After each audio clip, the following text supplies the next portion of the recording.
esta tercera y última reunión de conferencia. Que el Señor nos ayude y nos bendiga a terminar este aprendizaje muy bien y que sea siempre de provecho para todos nosotros, de bienestar y también de nuestro crecimiento académico, espiritual y formación como cristianos. Vamos a orar, hermanos. Oremos. Te alabamos, Señor, en esta hora de la noche y te glorificamos porque nos has permitido, Señor, pasar un día excelente con tus bendiciones, Señor, y tus provisiones. En este preciso instante, Señor, te damos gracias también porque nos reúnes usando esta plataforma de Zoom. Señor, queremos que nos sigas hablando, que nos sigas enseñando, Padre, tu bendita palabra y que nos permitas comprender la historia de tu iglesia, Señor. Sigue usando a nuestro hermano Santiago para enseñarnos tu palabra y lo que tú quieras que aprendamos en esta noche. Te damos gracias en este instante, suplicando, Señor, tu dirección en el nombre de Cristo Jesús. Amén. Adelante, hermano Santiago. Pues muchas gracias por haber aguantado hasta la tercera sesión y creo que es la más importante porque veremos cómo es que la Reforma Protestante ha impactado la sociedad no solamente de los países que intervinieron en ella originalmente, sino que se extendió al resto del mundo e impactó al mundo de muchas maneras y es lo que vamos a ver. Nos quedamos ayer viendo cómo Isabel, la católica, reina de Castilla, creía firmemente que ella podía hacer por su cuenta una reforma profunda de la iglesia. Y para eso eligió como arzobispo a Francisco Cisneros, y tanto Isabel como Cisneros pretendían que podían lograr la hegemonía española con una unidad, extirpando de raíz de los territorios de Castilla, Aragón y Granada a todo vestigio de herejía, de judaísmo, de maometanismo, en fin, todo aquello que no oliera a catolicismo romano. Y para lograrlo, Isabel trae un instrumento que la iglesia había usado años antes, pero que estaba como que en receso, pero ella lo despierta y lo impulsa, y es la Inquisición española. La Inquisición española reviste una importancia muy grande para nosotros los mexicanos y para la España del siglo XVI, porque Isabel logró una bula papal de parte de Sixto IV, donde el Papa hizo algo que hasta la fecha ningún historiador ha podido explicar por qué Isabel logró eso. Resulta que Isabel obtuvo del Papa el permiso para que ella directamente manejara la Inquisición y no la Iglesia Católica Romana. Esa fue una diferencia importante con la Inquisición que había obrado en la época medieval, porque siempre en la época medieval todo lo que se conocía como el Santo Oficio estaba bajo las órdenes papales y sobre los obispos de cada sede. De tal manera que cualquier juicio que ocurría llegaba hasta el Papa y él dictaminaba si se iba a poder o no se iba a poder hacer tal o cual juicio. Pero en el caso de Isabel, ella obtuvo este permiso y las consecuencias fueron terribles. Ella estaba convencida de que para poder purificar sus nuevos territorios, tenía que hacerlo ella misma y no a través del Papa. Para ella el Papa significaba algo así como un estorbo. Era como un jefe al que sí reconocía como jefe, pero no le gustaba que metiera las narices en sus territorios. Si eres mi jefe, pero déjame hacer lo que yo quiero. Pronto las quejas se hicieron muy grandes y llegaron hasta el Papa. Y el Papa canceló la Inquisición. Y al cancelarla, Isabel, pues no se mortificó grande cosa. Tenía gran poderío ya en Roma, el que sucedería a este Papa, y era nada menos que Rodrigo Borgia, que se convertiría en el Papa del que ayer les platiqué, Alejandro VI. Y Alejandro VI volvió a concederle el permiso para que restableciera la Inquisición, y así de esta manera la Inquisición quedó restaurada. Al restaurar la Inquisición, Isabel se aseguró, así como cuando nombró a Cisneros, un erudito, para que fundara la Universidad de Alcalá y para que hiciera la Biblia, la Políglota Complutense, cuando reanudó la Inquisición, se aseguró de tener a alguien de su entera confianza y que con un celo tremendo defendiera lo que ella creía. Y puso al célebre Tomás de Torquemada. Y es célebre por su crueldad y por todas las cuestiones tan terribles que logró hacer en favor de la corona española. Y hoy, pues su crueldad y su intolerancia se hicieron legendarias. Casi siempre cuando se habla de Torquemada, pues hablamos de todos los instrumentos de tortura y todas las cosas que la Inquisición fabricó para sacar verdades que a veces no existían. Isabel se enfrascó en la recuperación de Granada y lo hizo financiando este proyecto, vendiendo una cuestión que se llamaba las reconciliaciones. Era un impuesto que cobraba la Inquisición a los judíos y que estuvo en vigor desde los años 1495 al 1497. Y con este dinero que ella estaba obteniendo, pues pudo financiar estas guerras. ¿Por qué es importante mencionar toda esta cuestión de Isabel y lo que está sucediendo si aparentemente no nos compete? Pues déjenme decirle que nos compete directamente. Nos compete porque esto que está sucediendo en España es lo que Isabel mandó a América. Porque la reforma y la conquista están sucediendo paralelamente. En 1521, cuando Martín Lutero es llamado por el emperador Carlos V a instancia del Papa León X para que niegue y refute todo lo que ha dicho, en ese año Hernán Cortés está tomando Tenochtitlan en México. O sea, son situaciones paralelas. Y cuando Hernán Cortés viene para entrar a la Gran Tenochtitlán, lo acompañan 5 monjes dominicos que son los representantes directos de la Inquisición española. Así es de que toda la represión que Isabel hizo en España con Torquemada, la exportó al Nuevo Mundo a través de la Orden Dominica. Y venían con el firme propósito de evangelizar. Pero la evangelización dominica, imagínense, era la evangelización de la Inquisición. Vas a creer y si no vas a creer, te vas a morir. Esa era ahorita les voy a platicar de cómo funcionó esta situación. La reconquista de Granada trajo un gran sentimiento, un sentimiento muy nacionalista. Estaba naciendo un nuevo país llamado España y el rechazo a los moros y a los judíos se hizo muy grande, muy grande.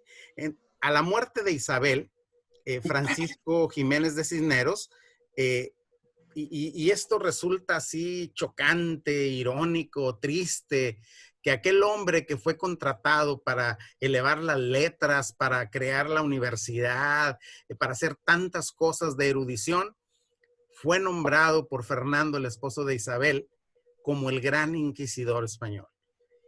De esta manera, ahora el inquisidor se había convertido en la intolerancia de España. No fue tan terrible como Torquemada, pero sembró el terror por toda España.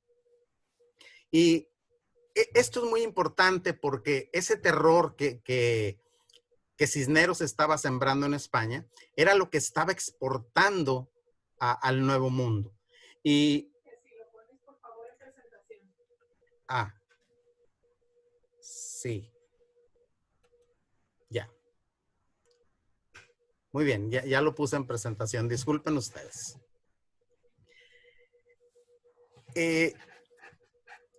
Un ejemplo de lo que era la reforma que Isabel había impulsado ella pensaba que no podía existir en España, este nuevo país, nada que no pareciese catolicismo. Así es de que en España se empezó a combinar la erudición con la intolerancia. Y pasó algo terrible después de la conquista de Granada. Como Isabel no quería que el nuevo país se contaminara ni con moros ni con judíos, hizo un decreto el 31 de marzo de 1492 y fue algo terrible, ¿eh? Fue algo terrible porque les dio 4 meses a todos los judíos que vivían en España para que abandonasen el país. Y muy curioso, porque les dice, van a abandonar el país y les voy a permitir que vendan todas sus propiedades. Pero el decreto decía, vendan sus propiedades, pero queda prohibido que saquen oro, plata, caballos y ropa. De tal manera que dice, bueno, vendo todo y luego, ¿qué hago? Pues no, prácticamente los mandaba sin nada al exilio. Buscaron exilio en el norte de África, buscaron exilio en Portugal, pero cuando Isabel quiso casar a uno de sus hijos con la princesa de Portugal, dijo, no se van a casar si Portugal no expulsa a todos los judíos que tenía. Y Portugal los tuvo que expulsar. Fue algo terrible. Y unos años después de este suceso, que los historiadores más conservadores hablan de que se expulsaron 200,000 judíos, ese es el número más conservador. Después de unos años, lo que hizo Isabel fue expulsar a los moros. Usualmente, pues, los moros convivían con los españoles de una manera muy, pues, casi amistosa, porque llevaban 700 años ahí, habían aprendido a convivir, pero de pronto el sentimiento nacionalista español, no los queremos aquí, échenlos fuera. Entonces también los echaron fuera. Tuvieron que expulsar a todo el mundo de España. Fue una situación bastante triste. A finales del siglo XVII ya no había moros. Y pues todo esto que está pasando con Isabel fue lo que le quedó a España por los próximos 4 siglos. España conservó este sentimiento nacionalista y toda esta cuestión de mantener a España libre de judíos, de moros y de gente no católica, de tal forma que la reforma protestante que se estaba dando en Alemania y que cundió por el resto de Europa, solamente España, parte de Francia e Italia, la rechazaron totalmente. Y ahorita vamos a ver qué consecuencias tuvo esto. Toda esta situación que vivió Isabel, lo vuelvo a repetir y lo voy a estar repitiendo, es el temperamento, es la cultura, es la situación filosófica, religiosa que le llegó a México y a todo el sur de México. O sea, lo que hoy es la América Latina. Esta llamada contrarreforma isabelina, liderada por la Inquisición española, es la cultura que nos heredó España. Y es así como vivimos y es la idiosincrasia que nos pusieron. Ahorita vamos a ver más adelante qué significa esto que sucedió. Ya vimos cómo en el momento en el que esto está pasando, sucede que Martín Lutero clava sus 95 tesis en el castillo de Wittenberg. Julio II, el papa anterior a León X, se había enfrascado en construir de nuevo la Basílica de San Pedro. Estaba ya muy derruida, tenía muchos problemas de cimentación, en fin, había algún razonamiento lógico para querer restaurarla. Y se enfrascó en el proyecto y el proyecto de remodelación inició el 18 de abril de 1506, unos cuantos años antes de que Lutero se levantara con la reforma. A la muerte de Julio, pues le siguió León X, que fue el protagonista con Lutero de la Reforma. Y León X, para costear esta obra tan majestuosa, tan grande, tan ambiciosa, tuvo que hacer un artilugio ahí con una herramienta que ya había usado antes, no era algo nuevo. Acuérdense que desde el año 1099, Urbano ya la había usado para llamar a las cruzadas, ofreciendo indulgencia plenaria para todo aquel que fuera a las cruzadas. O sea, no eran algo nuevo las indulgencias, se usaban de manera moderada, pero aquí la cuestión fue que León X contrató personas para que fueran y promovieran en los diversos países la venta de las indulgencias de manera indiscriminada. Y para esto contrató a la banca de Jacob Fugger. Este banco se encargaba de administrar toda la cuestión de las indulgencias, de todo el comercio de las indulgencias, y el gran ídolo de Jacob Fugger fue Johann Tetzel. Johann Tetzel era un monje agustino que andaba como un merolico pueblo por pueblo ofreciendo la venta de las indulgencias. Y este monje dominico tenía una frase que se hizo famosa en toda Europa y decía: tan pronto como caiga la moneda en la caja, el alma del difunto subirá al cielo. Y ahí podemos ver en la pantalla este cofre que usaba Johann Tetzel, que se encuentra actualmente en el Museo Estatal de Brunswick. Y era muy bueno porque vendía cantidad de indulgencias y estaban todos felices en el Vaticano, alegres porque tenían muchos ingresos. Pero la cuestión es que la situación se volvió incontrolable y se volvió un comercio grosero, grotesco y que rayó en la indecencia más terrible. Y esto fue lo que sucedió cuando Tetzel llegó a Wittenberg pidiendo permiso para vender allí en esa ciudad las indulgencias. Esta es la situación que hizo que Lutero se enfureciera y que escribiera sus tesis. Y aquí, las tesis originalmente no son más que 95 pequeñas frases que hablan de por qué no se deben vender indulgencias, por qué el Papa no tiene autoridad para vender indulgencias y por qué el Papa no tiene autoridad para perdonar los pecados a través de las indulgencias.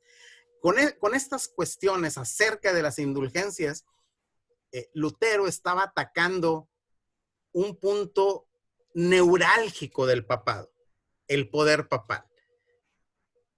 León X dijo: bueno, ¿cómo viene este cuate y me dice que yo no tengo autoridad para perdonar pecados, si yo soy tantito menos que Dios?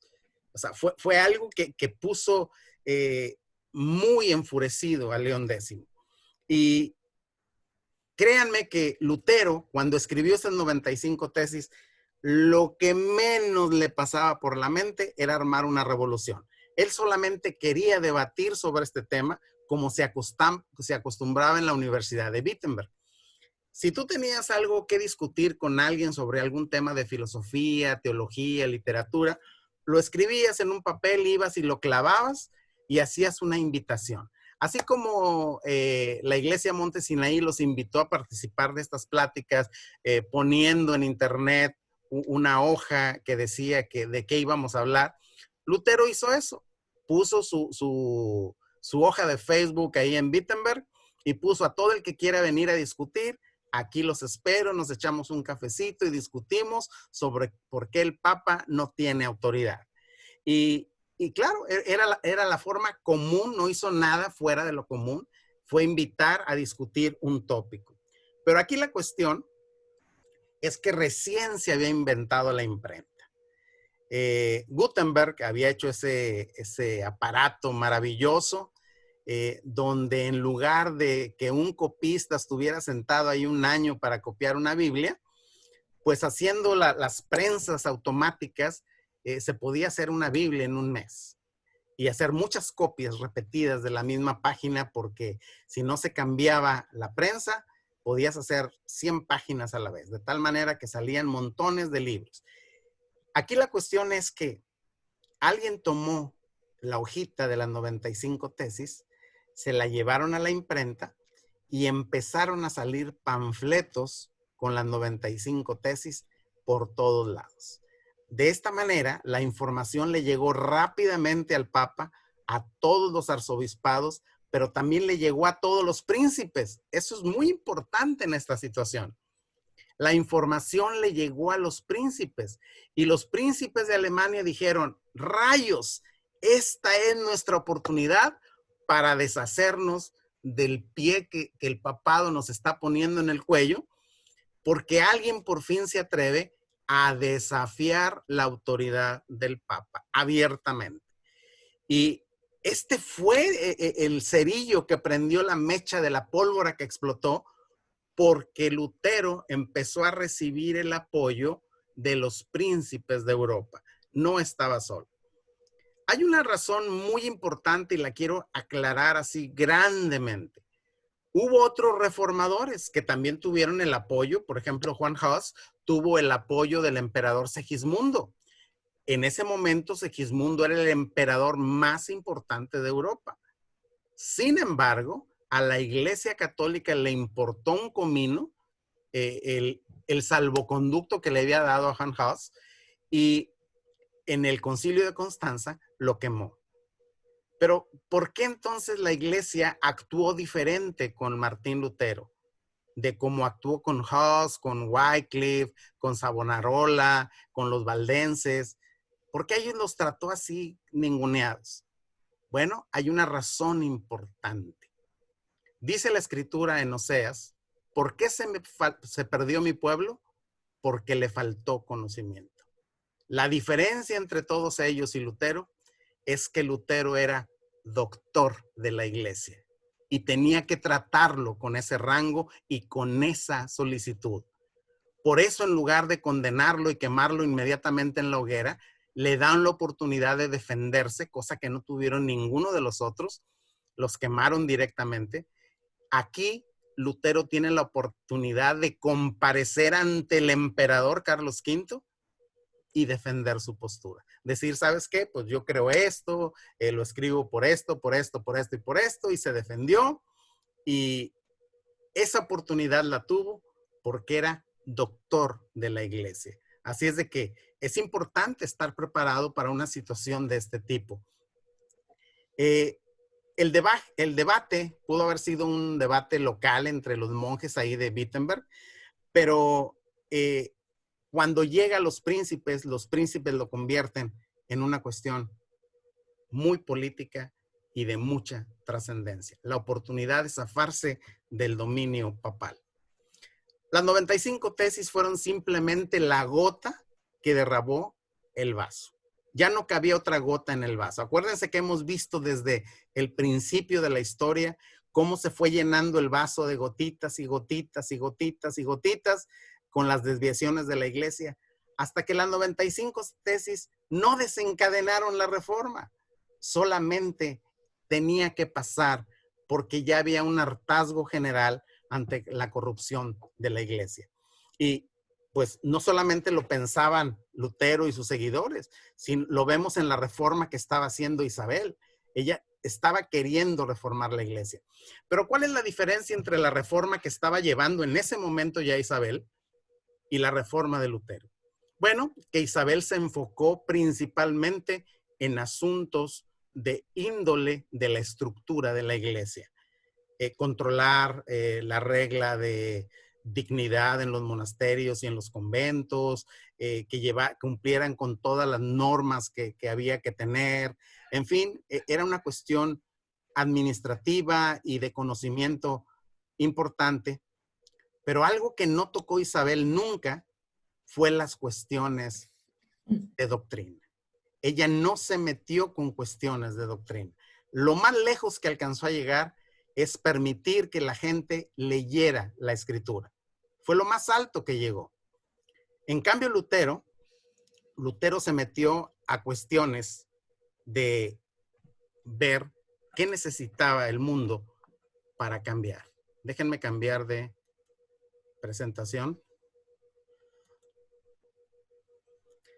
Creo que vamos con esta.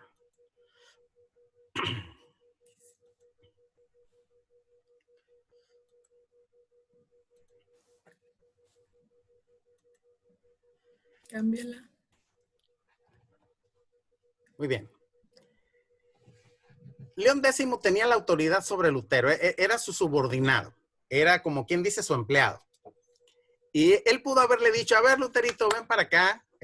A mí me pasó muchas veces cuando trabajaba, cuando no hice las cosas bien alguna vez, mi jefe me mandó llamar y me decía, a ver, Godinitos, ¿qué estás haciendo?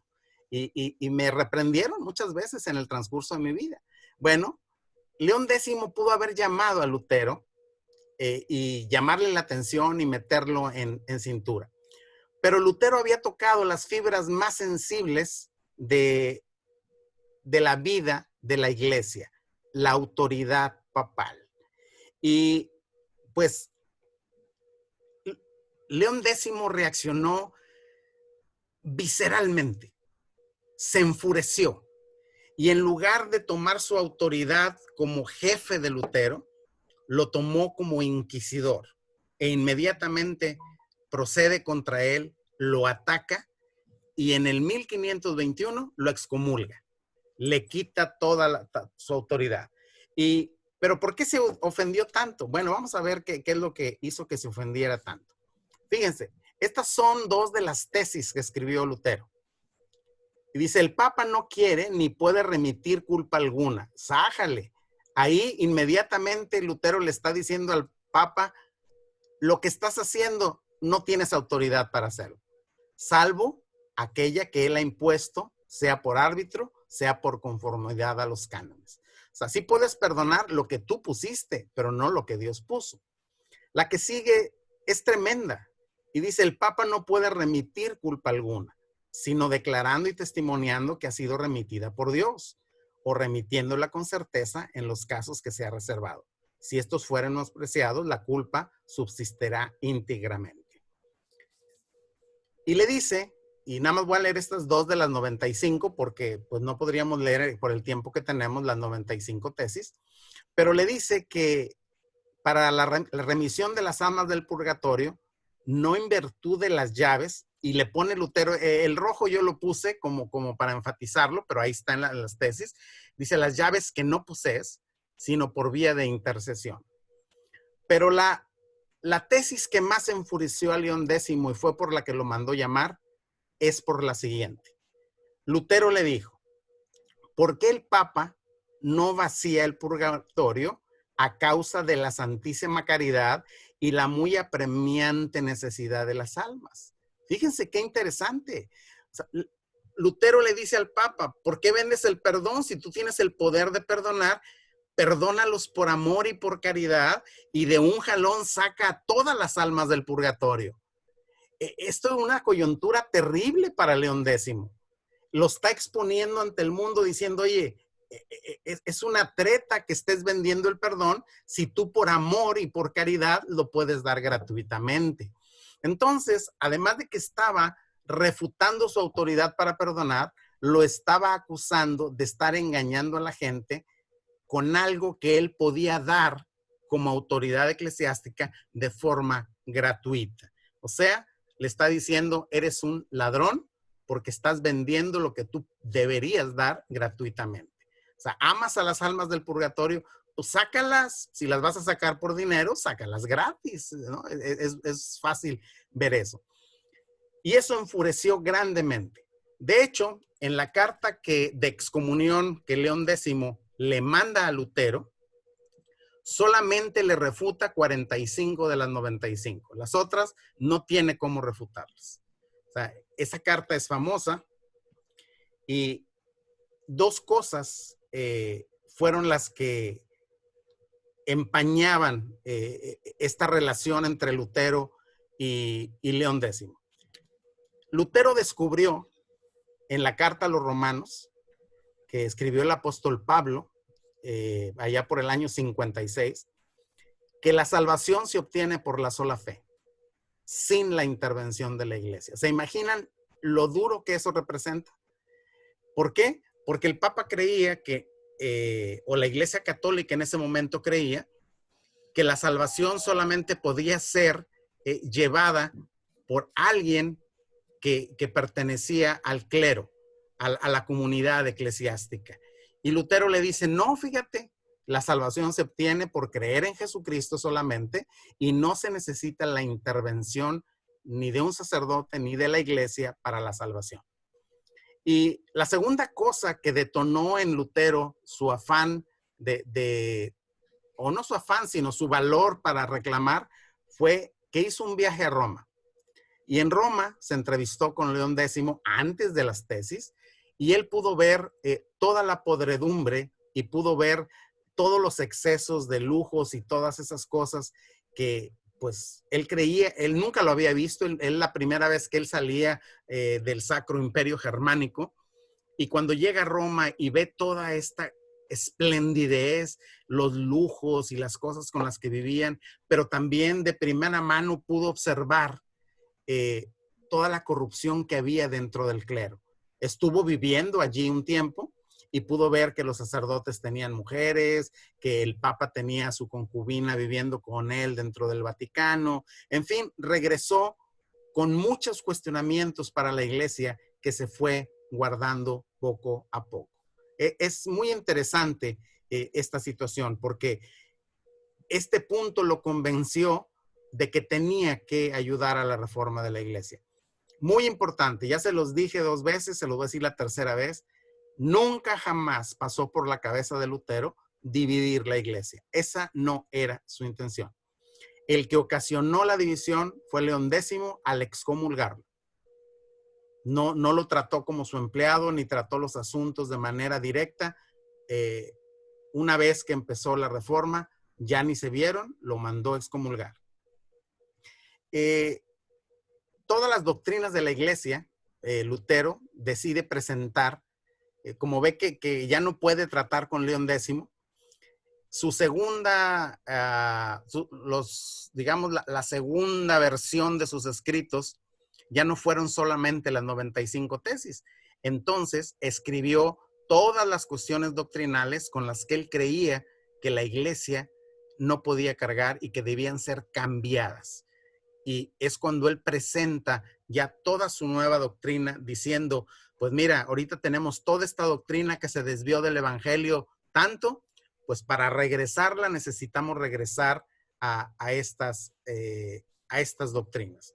Y ahí en 1521, cuando se presenta con Carlos V, el del chocolate, en una junta, diríamos hoy en una reunión de Zoom, pero no, en esa era una reunión que se conoció como la dieta de Worms, él pronuncia una famosa frase con la que inicia su rompimiento al 100% con Roma.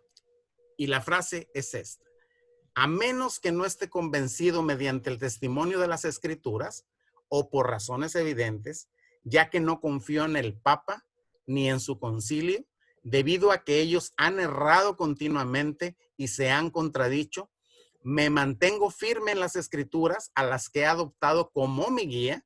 Mi conciencia es prisionera de la palabra de Dios y no puedo ni quiero revocar nada, reconociendo que no es seguro o correcto actuar contra la conciencia. Que Dios me ayude. Amén. ¿Se fijan? En este momento es cuando Lutero dice, definitivamente ya no reconozco tu autoridad porque has fallado. 1200 años de falla tras falla, tras falla, tras falla, que colmaron el vaso. Y reconozco hoy que la Escritura, mi única guía. En este momento Lutero está destruyendo a la tradición. Dice, no importa la tradición, la Biblia es la única guía. Y él dice, si renunciara a esto, estaría renunciando a mi conciencia y eso no es correcto. Aquí está una foto de la bula que mandó León X el 3 de enero de 1521, donde le invita a renunciar a su fe, que le invita a renunciar de todas las cosas horribles que ha dicho y que reafirme su fe para la Iglesia Católica. La reacción de Lutero ante esta invitación fue quemar públicamente la bula de León X. La quema públicamente y se presenta en la Dieta de Worms. Ya la Iglesia tenía planeado apresarlo, pero como les dije, esta situación ya en Worms no era una situación religiosa, ya era una situación político-religiosa. De tal manera que Federico de Sajonia arma un plan y en un descuido rapta a Martín Lutero y se lo lleva y lo esconde en su castillo por 3 años, hasta que se calmen las aguas. Pero Lutero ahí en el castillo, muy bien escondidito, decide hacer una traducción de la Biblia al alemán vulgar. Tuvo un éxito rotundo. ¿Por qué? Porque toda Alemania tuvo la oportunidad de leer por primera vez la Biblia en su idioma, entender qué era la razón de ese pleito. Se pudieron dar cuenta de cuál era la doctrina que realmente los apóstoles habían heredado a la iglesia y cómo era tan diferente a la doctrina que la iglesia les estaba enseñando. Y nace un despertar de libertad, nace un despertar de luz, y junto con este despertar avanza el movimiento humanista llamado la Ilustración. ¿Qué sucede? Bueno, pues todo se empieza a mover. Les dije anteriormente que Martín Lutero es el padre del modernismo. ¿Por qué?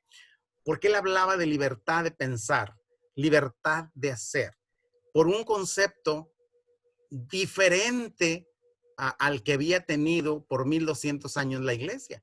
Y el concepto era que, bueno, el Papa es soberano, y Lutero decía, no, el Papa no es soberano, el que es soberano es Dios. Y él es el que va a regir sobre la vida de los creyentes. Dios es el que rige sobre todas las esferas de la vida. Y causó una conmoción, porque entonces, en esta época del Renacimiento, se desbocó la literatura, la pintura, la música, la arquitectura, en la política, en la economía, en la filosofía, hubo un desborde de libertad cual nunca había habido. Claro, la iglesia no se quedó tranquila y en 1545 convocó al famosísimo Concilio de Trento. En el Concilio de Trento, la iglesia trata de cerrar filas y ellos decían, bueno, el daño ya está hecho, ya no podemos revertir todo lo que está pasando en Alemania, en Suiza, en el norte de Francia, en Holanda, en Inglaterra, en Noruega, en Suecia. Todos esos países ya eran protestantes, ya se habían separado definitivamente de Roma. Todo el norte de Europa se había separado de Roma. O sea, ya a Roma le quedaban solamente 3 países, el sur de Francia, Italia y España. Eso era la Iglesia Católica en ese momento. Acuérdense que de Italia hacia la derecha, de Grecia hasta Asia, se habían peleado. ¿Sí? ¿Se acuerdan? En el 1057, cuando se separan de la Iglesia Oriental. Entonces, la Iglesia había disminuido su tamaño y su poderío. Y el impacto económico y social se hizo sentir y empezó a crecer. Pero en esa misma época está creciendo en México la evangelización católico-romana, imponiendo esta religión en México a punta de espada. Y vamos a ver, me gustaría haber tenido tiempo para tratar cada punto a profundidad, pero solo debo mencionarlo por cuestión de tiempo así rápido. Y las ideas que enfurecieron tanto a la Iglesia Católica Romana, la primera es que el Papa no es la cabeza de la Iglesia, es Cristo, ¿sí? Y por eso se llama Iglesia Cristiana. Y la Iglesia de Cristo no es una institución. La Iglesia de Cristo es la comunión de los creyentes. Donde hay, dijo Jesús, donde hay dos o más reunidos en mi nombre, ahí estoy yo y ahí está la iglesia. No se requiere ninguna institución. La salvación, esto fue un tema crucial y que duró muchísimos años en discusión, fue la cuestión de la salvación. La salvación, de acuerdo a la Iglesia Católica Romana, tienes que hacer méritos para lograr salvarte y estar ingresado o ser miembro oficial de la Iglesia Católica Romana. Llega Lutero y dice, no, la salvación es gratuita, es por gracia, y la salvación es solamente por la fe en nuestro Señor Jesucristo, y no hay necesidad de las llamadas buenas obras. Las buenas obras se hacen como consecuencia del amor que uno tiene a Jesucristo. Algo que también fue tremendo en esta situación fue el decir, la tradición no tiene autoridad, toda la autoridad le pertenece a la santa palabra de Dios, que es la Biblia. Es la única revelación que Dios ha hecho de sí mismo al hombre y es la única regla de fe y de práctica para vivir. Algo totalmente contrario a lo que la Iglesia Católica enseñaba. Algo que, pues hasta la fecha, hasta hoy día, causa mucho impacto, es el hecho de la mediación. Es, ¿quién puede pedirle a Dios que me ayude? ¿Sí? Bueno, Lutero dijo, no se anden con cosas. El único que puede intervenir por nosotros delante de Dios es Jesucristo. Y la Biblia claramente lo expresa, que no hay otro mediador entre Dios y los hombres, sino Jesucristo el justo. Y pues claro, en todos los países que fueron abrazando este pensamiento, la mediación eclesiástica se acabó. La mediación de santos y vírgenes se acabó. ¿Por qué? Porque la Biblia dice claramente que la mediación es única, exclusivamente a través de Jesucristo. Lutero reclama la soberanía de Dios. Dios es el soberano de todas las cosas. Él es el creador, Él es el que rige las mentes y el destino de todos nosotros.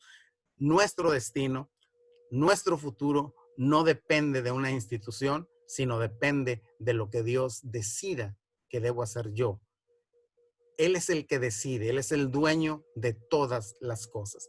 Y cuando estoy diciendo todas, estoy tratando de utilizar el término griego de absolutización del todo, que es el tapanta, porque estamos acostumbrados a decir todo, pero queremos excluir una parte. No, el todo es todo, omniabarcante. Esa es la soberanía de Dios. La discusión sobre los sacramentos duró casi 2 siglos, pero toda la iglesia protestante se mantuvo firme en que solamente había 2 sacramentos. ¿Por qué? Porque son los únicos que Jesucristo había instituido y que son la Cena del Señor y el bautismo. Lutero tajantemente dijo, el purgatorio es un mito, no existe tal cosa como el purgatorio, no hay manera de probarlo en la Biblia, no existe la manera. Yo he oído ahí a alguien que trata de probarlo, pero utiliza versos que, bueno, con el mismo verso puedes probar que tu abuelita vuela. O sea, hay que imaginarse muchas cosas, hay que inferir muchas cosas, suponer muchas cosas. No es tan claro como cuando encuentras en Romanos que la salvación es por fe. ¿Sí? El justo por la fe vivirá. No hay nada que inventar, ahí está claro, el justo por la fe vivirá. En el caso del purgatorio, no hay nada con qué probar eso. Un detalle que todavía hoy en el siglo XXI está en gran discusión es el caso de la transubstanciación. Lutero la negó parcialmente. Ese fue un gran pleito que tuvo con Ulrico Zwinglio. Ulrico Zwinglio decía que la Santa Cena es solamente un memorial de la Santa Cena, de que tuvo Jesús con sus apóstoles. Y Lutero decía, bueno, es un memorial, pero de alguna manera Cristo está presente. Pero la Iglesia Católica dice, no solamente está presente, se convierte el pan en cuerpo y se convierte el vino en sangre. Entonces Lutero siempre adoptó un término medio, pero Zwinglio y Calvino fueron extremadamente radicales en decir es un memorial. El pan es pan, el vino es vino y sirve para acordarnos que Jesucristo dio su vida por nosotros. El creyente no necesita intermediarios para comunicarse con Dios. Este fue algo que le encantó al pueblo alemán. El decir, entonces ya no necesito ir a que el sacerdote le diga a Dios lo que yo quiero. Yo puedo directamente decirle a Dios. Y fue algo tan novedoso que la gente le encantaba decir que platicaba con Dios. Fue una novedad grandiosa y trajo mucha libertad entre la gente. El perdón de los pecados es un atributo exclusivo de Dios. Nadie puede perdonar pecados. Nadie. O sea, Dios es el que puede perdonar pecados. En este caso, Jesús vino y Él perdonó mis pecados por la sencilla razón de que Jesucristo es Dios. O sea, perdonar pecados, solamente Dios lo puede hacer. De tal manera que, pues, con esto se validan las 95 tesis. O sea, la iglesia no tenía potestad de andar vendiendo el perdón de pecados que solamente Dios da. Y Dios jamás ha cobrado un centavo por perdonar pecados. A Dios le costó algo mucho más que dinero perdonar los pecados del hombre. Le costó la vida de su Hijo Jesucristo en la cruz. O sea, es un precio mucho más alto. Algo que pues a todos los clérigos alemanes, ingleses les encantó fue que se desvirtuó y se quitó el mito de que los clérigos debían permanecer célibes. O sea, la Biblia nos enseña que los apóstoles todos estuvieron casados y si los papas dijeran que van a seguir el ejemplo del que ellos dicen que fue su primer papa, el apóstol Pedro, Pedro estaba casado. ¿Sí? Vemos un pasaje en la escritura donde dice que Pedro llega a la casa, Jesús llega a la casa de Pedro, está la suegra, así dice claramente, y estando su suegra enferma, Jesucristo va ahora por ella, se levanta y entonces ella alegremente le servía. Pedro era casado. Muy bien. Aquí en este momento necesitamos hacer una reflexión muy fuerte. Estamos casi llegando al final del siglo XVI, pero cuando parece que la reforma está tomando mucha fuerza y en América está tomando fuerza el catolicismo romano, ocurre vamos a decir, un fenómeno muy interesante. Empieza la filosofía humanista a crecer y crece de tal manera que se da vimos que en la época medieval, en 1300, inicia el Renacimiento. Pero ahora inicia otro movimiento parecido al Renacimiento, pero con una salvedad. Aquí en el Renacimiento, el hombre empieza a pensar que su razonamiento es superior a todas las cosas. Se le conoce como la época de la razón o de la ilustración. Y este movimiento empieza a tomar mucha fuerza, muchísima fuerza. Tanta fuerza que empezó a opacar todas las cuestiones grandiosas que sucedieron con la Reforma y opacó de manera terrible a la Iglesia Católica en su tiempo. O sea, a los dos. Los dos fueron relegados profundamente. Y en este relegar estuvieron próximos a desaparecer. Y surge como líder de todo este movimiento Emmanuel Kant, donde dice que la razón es el todo del hombre y pone al hombre por encima de todas las cosas, y nace el esplendor del modernismo con un positivismo, una alegría y un estar contentos porque dice, finalmente el mundo ha encontrado su razón de existir. Ya sabemos por qué existimos. Existimos porque pensamos y porque podemos con nuestro pensamiento hacer grandes cosas. Se desarrolló en el mundo muchísimas cosas. Empezó la tecnología a desarrollarse, la filosofía, la industria, y hubo un crecimiento grandioso. Pero ¿qué estaba pasando en América? Bueno, en América fue hasta 1620 que llegaron los primeros pobladores ingleses a al norte de América, donde todavía España no había tenido influencia. Habían pasado 100 años ya de que España estaba dominando el sur. Ya tenía un imperio hecho ahí. Ya estaban viajes y viajes de ida y venida, pero no se habían interesado por el norte. Y en el norte llegan un conjunto de personas que hoy conocemos como los puritanos. Los puritanos eran hombres fieles a la Reforma y tenían como pensamiento inherente el calvinismo. El calvinismo, ahorita lo vamos a ver, déjenme ver si tengo antes de continuar, esta es muy importante, esta diapositiva, porque ya que iba avanzando la Reforma, estas 5 frases tomaron una forma de bandera en toda Europa. Y significa sola escritura, el hecho de que no hay tradición, es la Biblia la que rige el mundo del cristianismo, la salvación es por gracia, la salvación es por fe, solamente Cristo es el mediador y el salvador, nadie más. O sea, ¿quién murió por ti para darte salvación? Jesucristo. Y solo a Dios la gloria. Es las 5 solas de la Reforma. Es muy importante. Aquí vemos a los sucesores de Lutero, a Juan Calvino y Zwinglio. Calvino sentó las bases del mundo moderno. Él escribió una obra que se llama Institución de la Religión Cristiana y la puso en práctica en la ciudad de Ginebra. Él fue el gobernador de Ginebra y puso en práctica todo el pensamiento de la Reforma y llevó a Suiza a lo que es hoy, un país súper, no diría yo de primer mundo, es de otro nivel, es más alto. Ulrico Zwinglio también era suizo y fue un gran reformador. Él era muy práctico.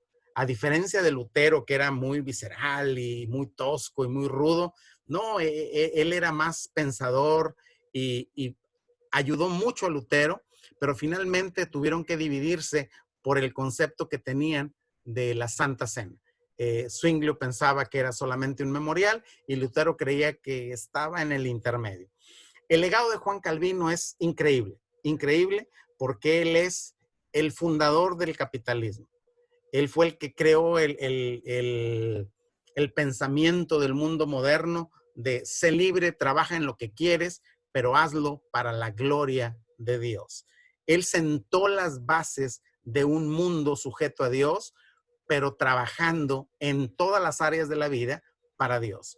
Él decía, bueno, si eres arquitecto, glorifica a Dios como arquitecto, como ingeniero, como ama de casa, como panadero, pero hazlo todo para la gloria de Dios.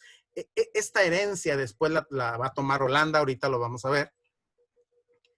Déjenme ver si alcanzo a llegar a la conclusión de esto, vamos a ir más rápido. Cuando llegan los puritanos a América, ellos eran calvinistas y Estados Unidos se formó bajo la tradición calvinista de libertad. Es muy importante ver esto porque su constitución inicia diciendo nosotros, el pueblo que estamos aquí, bajo Dios. Esa era la consigna calvinista. Vamos a ser un país libre, pero gobernado por Dios, ¿sí? Y ese fue la gran diferencia entre el norte y el sur. En el norte llegó la reforma y en el sur llegó la contrarreforma. En todo el resto de América había llegado la contrarreforma. Los contrarreformadores llegaron con frailes dominicos, representantes de la Inquisición española, pero los puritanos llegaron con algo diferente. Llegaron con la Biblia en la mano. Y esa es la diferencia entre estos dos países. En América hubo un fraile conocido como el defensor de los indios, y él escribió un libro que se llama Crónica de la destrucción de las Indias. Él nos narra todo el proceso de la conquista y nos dice en este libro, les recomiendo que lo lean, pero tómense un Alka-Seltzer antes de leerlo, para que no se les revuelva el estómago del coraje, de ver todo lo que Bartolomé de las Casas nos cuenta de cómo fue la conquista. Un genocidio de manera gigantesca, gigantesca. Claro, hoy hay muchas discusiones acerca de si Bartolomé de las Casas no le exageró, pero vamos a decir que le creemos la mitad de las atrocidades que dice. Aún así, las atrocidades que cometió España en América son superiores a lo que ocurrió en la Segunda Guerra Mundial. Fíjense lo que decía Jerónimo de Mendieta. Jerónimo de Mendieta es de la misma época de Bartolomé de la Casa. Él decía, los indios tienen mucha capacidad, pero los instruidos se vuelven menos dóciles y resignados que los ignorantes. Entonces solo cristianícenlos, mas no los eduquen. Créanme que esto es una realidad que hoy día en el siglo XXI estamos viviendo. El gobierno quiere gente ignorante que puedan controlar. Quieren gente que no lo puedan controlar. Les voy a platicar rápidamente una anécdota. Estamos casi llegando al final, pero esta anécdota es de un amigo que es doctor en matemáticas, que vive en la Ciudad de México, y fue contratado por el gobierno para escribir libros de matemáticas para primaria. Y el presidente de la República le preguntó al doctor, dijo, ¿qué no debo enseñarle a los mexicanos para que sean buenos matemáticos? Y él dijo, mira, le puedes enseñar lo que quieras de matemáticas, pero una cosa no hagas. Jamás les enseñes a los niños teoría de conjuntos. Eso ni en la universidad lo entienden. Quita la teoría de conjuntos de los libros de texto gratuitos y vas a tener en todos los mexicanos grandes matemáticos. ¿Qué creen que sucedió? En los libros de texto, lo único que se trataba en matemáticas era la teoría de los conjuntos. Estaban siguiendo las instrucciones de Fray Jerónimo de Mendieta. Queremos gente tonta, gente que no piense. Queremos cristianizarlos, pero no educarlos. Y sigue la mata dando aquí en nuestro México. Tenemos que romper con ese ciclo. Los dos parques es una situación que viví hace unos 2 o 3 meses. Estaba sentado frente al parque, más bien en el parque que está frente a mi casa, y lo estaba observando muy detenidamente y vi cómo estaba en esa ocasión la hierba crecida. Unos vecinos habían tirado unos tambos de basura en una de las esquinas del parque. Las banquetas están agrietadas. Si los vecinos no tomamos control de la limpieza, el parque se llena de basura, la hierba crece. Total, el parque se veía en ese día desastrosamente feo, ¿sí?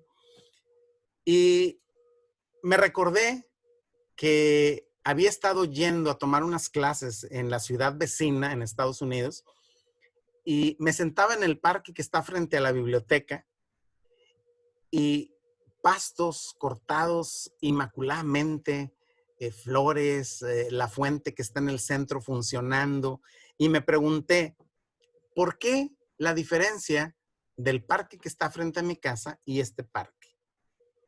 Y la diferencia rápidamente es que, pues, yo vivo en el tercer mundo y el parque que estaba visitando está en el primer mundo. Pero ¿qué hace la diferencia entre el primero y el tercer mundo? La diferencia es Dios. El primer mundo se forjó de la gente que abrazó la reforma, que creyó que Dios era el soberano de sus vidas, de su gobierno, de su cultura, de su literatura, de su arquitectura, de su economía. Lo abrazaron con fervor y fueron países que crecieron enormemente. Todos los países que rechazaron la reforma hoy son tercer mundo. A América Latina no le llegó la reforma. No hay ni un solo país de América Latina que no esté en la miseria, que no haya vivido guerras terribles, dictaduras terribles, influencia del socialismo, en fin, y México no ha sido la excepción. Es como los dos parques. Uno está maravillosamente cortado porque está regido por una constitución que todavía le queda un resabio. Se están apartando también, pero les queda un resabio de que son una nación bajo Dios, para Dios y para gloria de Dios. Y México fue fundado bajo todo el concepto contrario. ¿sí? Manténlos tontos, manténlos ignorantes para poderlos controlar. Y es algo que venimos arrastrando desde Isabel. Y los norteamericanos pues vienen arrastrando el concepto calvinista del primer mundo, la economía, la literatura y todas esas cuestiones. La diferencia entre el norte y el sur no es ni el lenguaje ni la inteligencia. Los gringos no son mejores personas que nosotros. Los gringos no son más inteligentes que nosotros. Pero la diferencia está en que ese pueblo por muchos años estuvo bajo la tutela de Dios y Dios los hizo grandes. A ellos, a Inglaterra, a Alemania, a Holanda. Vean todos los países que abrazaron la reforma y hoy son el primer mundo. Son los países más avanzados, son los países más ricos. Y todos los que no abrazaron la reforma son los países miserables, los países perdidos. Es un común denominador. Algo debe enseñarnos esto. La reforma y el catolicismo fueron anulados por el humanismo. Y eso es lo que está sucediendo hoy día en la iglesia evangélica y en la iglesia católica. El humanismo ha tomado posesión.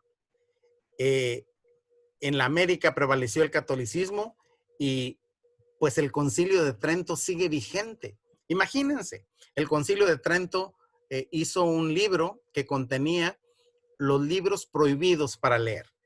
Y en esos libros estaba la Biblia, en el Concilio de Trento.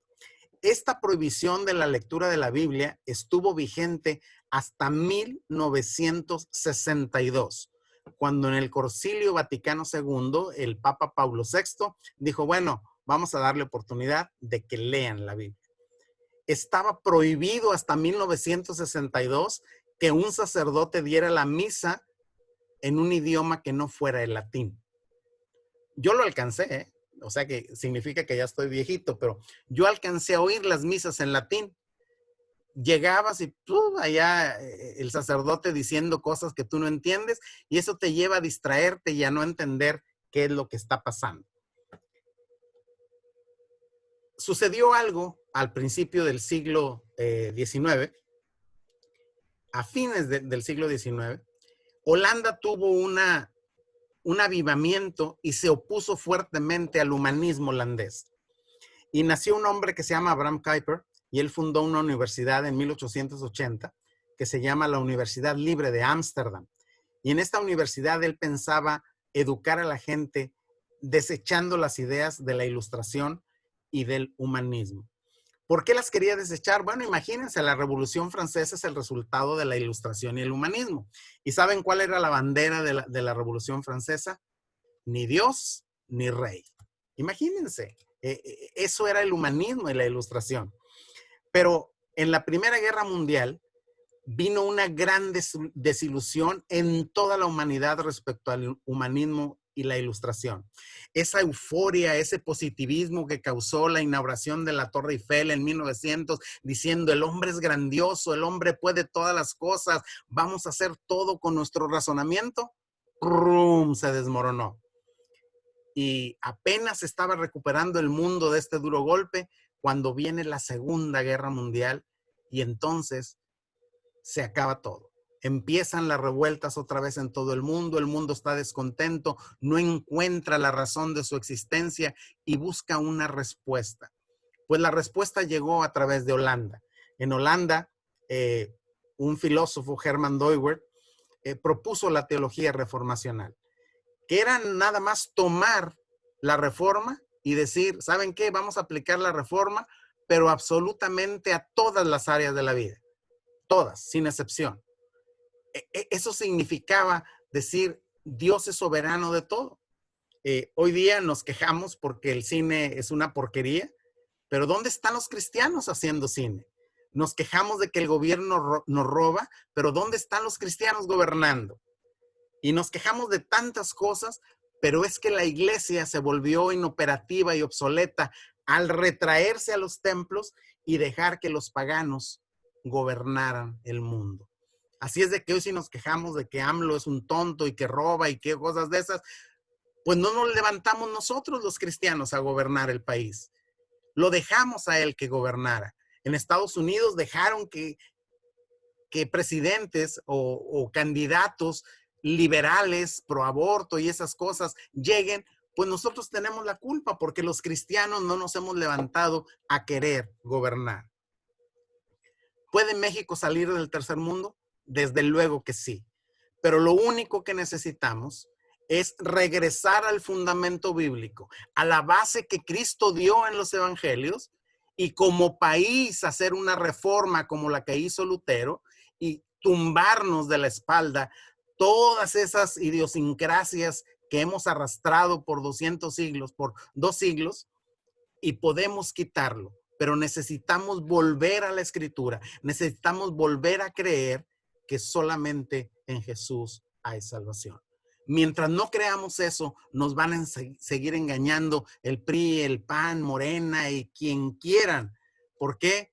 Porque no hay honestidad en ellos. Todo lo que prometen son mentiras.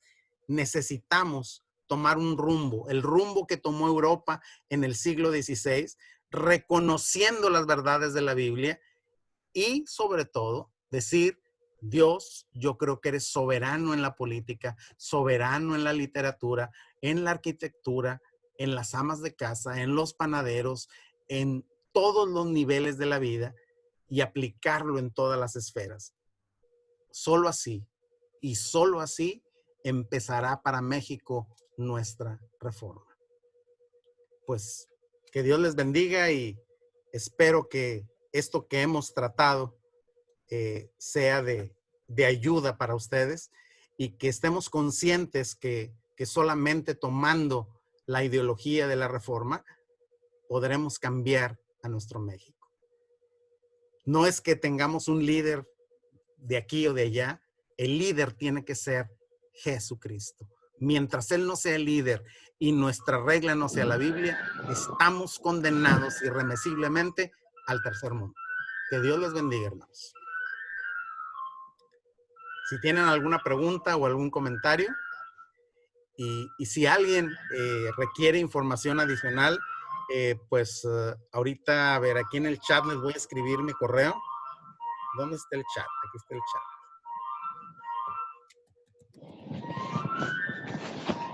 Hermano, le habla el hermano Feliz. Muy bueno, brillante su exposición. Y se nos han aclarado muchas cosas que por ahí no nos enseñamos y que no nos enseñaron y que las ignoramos. La verdad que es muy valiosa la información que nos ha dado. Esperemos que el Señor le siga bendiciendo y después vemos si podemos conseguir algo de lo que usted ha enseñado. Claro que sí. Ahí tienen mi correo. Con toda confianza, si requieren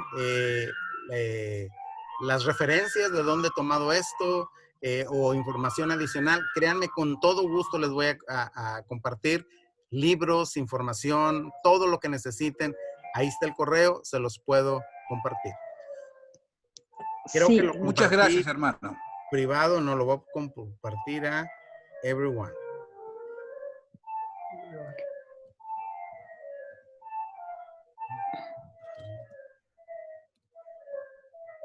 Ahí está el correo ya, para todos. Gracias. Ay, no, le falta un 59, ¿eh? Es Godínez, lo voy a escribir otra vez, perdón. A la tercera es la vencida.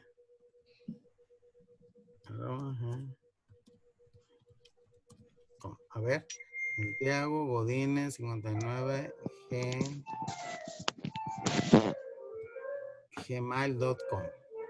Ahí está, ahora sí. Ese sí es. Entonces, si quieren algún libro referente a esta historia, con todo gusto se los puedo compartir, información, comentarios, bueno, ahí está.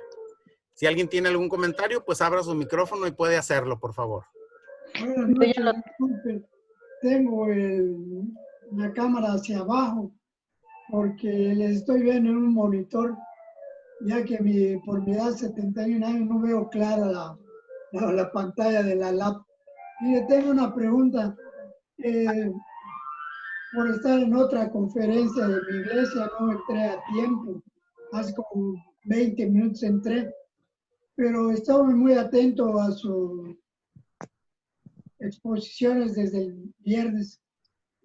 No, perdón, desde el jueves que iniciamos.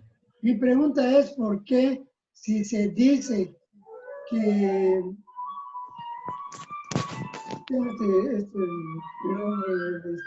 famoso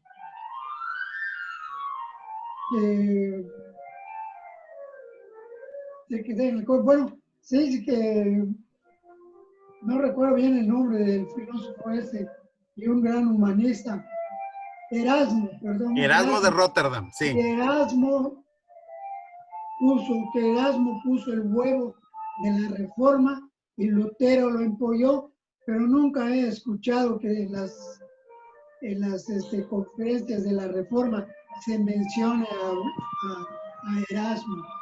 Bueno, Erasmo es muy importante porque apoyó realmente la reforma de Lutero. De hecho, Erasmo es el primero, antes que Lutero, de hacer una traducción del Nuevo Testamento al griego. La iglesia en el tiempo de Erasmo solamente permitía hacer traducciones de la Vulgata Latina. No se podía utilizar otra versión, podías hacer copia de la Vulgata Latina. Y Erasmo hizo una traducción de la Vulgata al griego y la presentó y tuvo un gran éxito.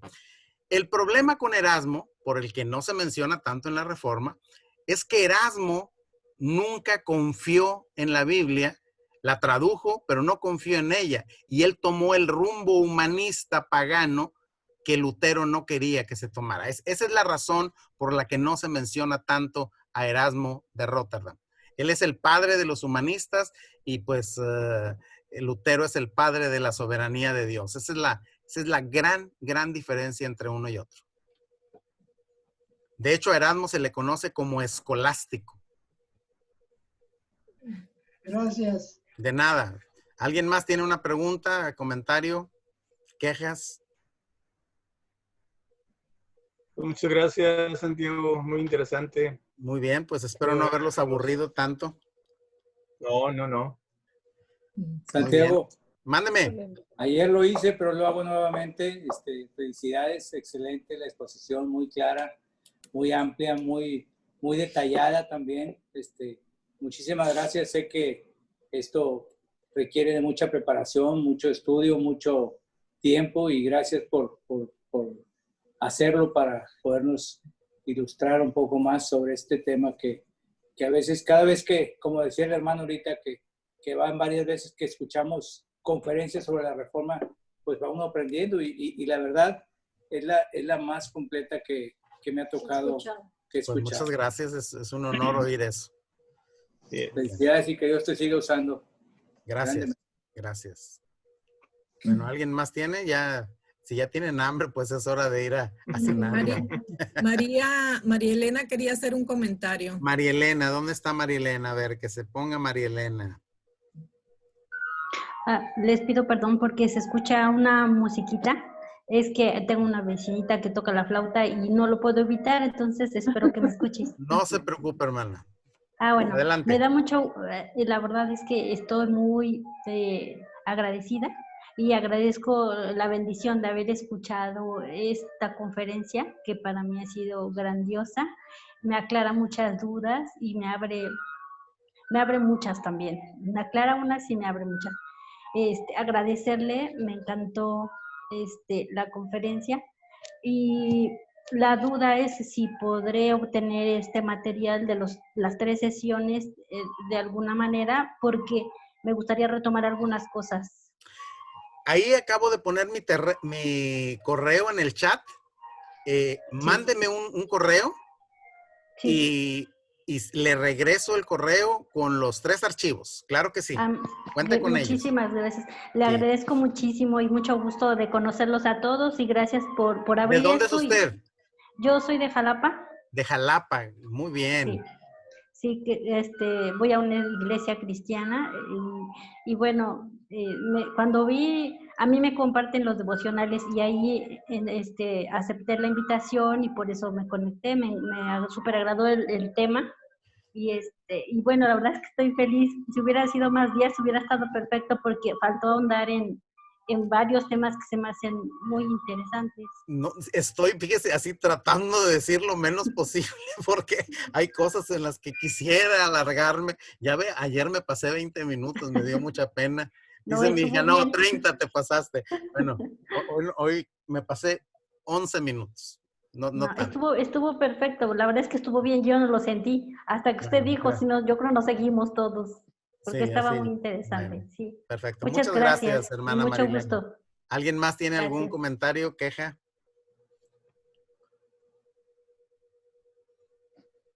Bueno, Santiago, si me permite, Sí, claro, Francisco. pues, en principio, de verdad, felicitarte por el enorme esfuerzo de poder tener a la mano, al alcance de algunos que no nos hemos dedicado a la historia, en saber con toda claridad ciertos detalles y ciertas circunstancias que favorecen la circunstancia que actualmente tenemos. Así es. Aprendido. Pero definitivamente ha sido una exposición clara, muy bien preparada y sobre todo explícita. ¿Qué quiero decir? Gracias. Que nos lleva claramente a un camino de reflexión y sobre todo teniendo bien en cuenta que la circunstancia que actualmente padecemos, mucho parte de lo anterior, pero está en nuestra parte poder hacer lo propio para poder modificar esto. Claro. Entiendo el mensaje y te lo agradezco. Muy bien. Bueno, Gracias. felicidades. Muchas gracias. Muy bien. ¿Alguien más quiere? Ahí veo que Kareni. Edith Valer. Valerdi. Adelante. Buenas noches. Buenas noches. Es un gusto. Nosotros le saludamos desde Coatzacoalcos, Veracruz. Coatzacoalcos, muy bien. Gracias. Sí, nos invitó la pastora Chabelita. Ah, y la muy verdad, bien. de Isabel, sí. Y bueno, la verdad es un gusto. Yo estuve también desde el jueves y quedé muy sorprendida de la cantidad de información. Yo estudié 4 años apologética en el área católica, nada que ver con esto, o sea, es nada que ver, o sea, yo había estudiado, pero sí, o sea, pero todo lo bueno eran ellos y todo lo malo era Martín Lutero, lo que usted comentaba, ¿no?